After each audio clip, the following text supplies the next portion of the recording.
Santa Claus की कहानी। कई साल पहले एक अमीर और दौलतमंद आदमी निकोलस के नाम से उत्तरी ध्रुव में रहते थे। वह बहुत मेहरबान और उदार व्यक्ति थे। सबको प्रसन्न करना निकोलस को बहुत पसंद था। उनकी एक विशेष रुचि थी। वह अपने खाली समय में लकड़ी के खिलौने बनाया करते थे, मगर किसी ने भी आज तक उनकी ये कला नहीं देखी। ईसा जन्मोत्सव यानी क्रिसमस का त्योहार का समय था और निकोलस अपने अड़ोस पड़ोस के बच्चों के लिए कुछ खास करना चाहते थे। एक दिन उनके दिमाग में एक विचार आया। उन्होंने सारे बच्चों के लिए लकड़ी के खिलौने बनाने का सोचा।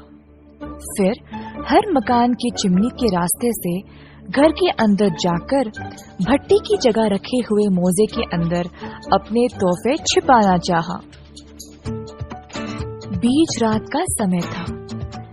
जब सब सोए थे, तब निकोलस अपने पास वाले मकान के छत पर चढ़ गए।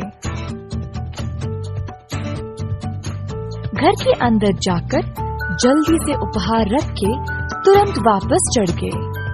इसी प्रकार निकोलस बहुत सारे घरों में गए, मगर कुछ ही समय में वे थक गए। अपने घर वापस जाकर उन्होंने अपनी बर्फ पर सवारी करने वाली बेपहियों की गाड़ी निकाली और अपने 12 सिंगों को गाड़ी से बांध दिया। निकोलस फिर से अपने काम पर निकल पड़े, लेकिन ज्यादा दूर तक नहीं जा पाए क्योंकि बर्फ में उनकी गाड़ी फंस गई।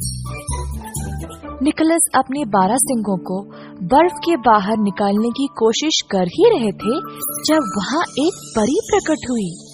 वह बोली, निकोलस, तुम एक भले इंसान हो और मैं तुम्हारी सहायता करना चाहती हूँ। परी ने 12 सिंगों को छुआ और बोला, अब ये सब साधारण नहीं रहे, ये आसमान में उड़ पाएंगे।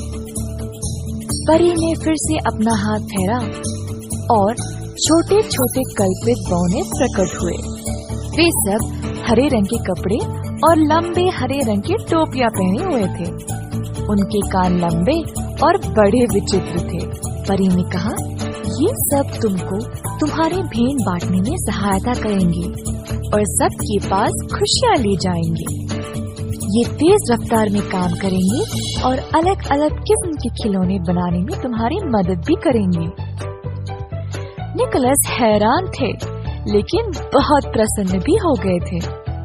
सब लोग गाड़ी में चढ़ गए और रस्सी की एक झटक से आसमान की ओर सवार हो गए। निकोलस ने खुशी से घोषित किया, हो हो हो, मेरी क्रिसमस सबको और शुभ रात्रि। अगली सुबह सब बच्चे चिमनी के पास रखी हुई मोजे के अंदर तोहफे देखकर आश्चर्य रह गए। खुशी से चीखने लगे, मम्मी देखो जादू, किसी ने इस मोजे के अंदर ये तोहफे रख दिए।